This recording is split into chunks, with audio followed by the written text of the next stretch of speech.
Forces loyal to Muammar Qaddafi launched fresh attacks, meanwhile, on critical oil ports held by rebel troops this morning. The second day in a row that Libyan warplanes hit Ras Lanuf. Yesterday, a key oil pipeline was bombed. CBS News correspondent Mark Phillips has the latest this morning from Tripoli. Mark, good morning. Good morning, Jeff. Well, more evidence this morning as to why the rebels are so keen on that no-fly zone.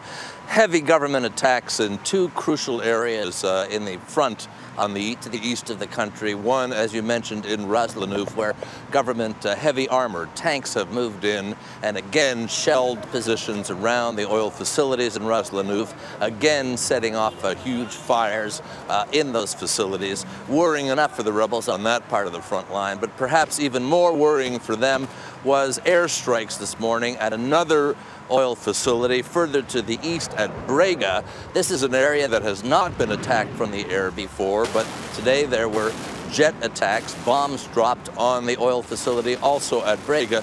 That's 56 kilometers, about 30 or 40 miles to the east. In other words, back into the territory that the rebels have held. So they're under severe pressure there with the kinds of weaponry that the pro-Qaddafi forces have, which they do not have. They have some very primitive anti-aircraft guns. They spray the sky. There was even a report today that they were firing out to sea, thinking that incoming fire was coming from there as well. They're a pretty beleaguered force, and they are being pounded right now by superior armaments and superior military technique. A little closer to Tripoli here, there has also been increasing pressure on Zawiya, where the rebels have been holding out in smaller and smaller numbers.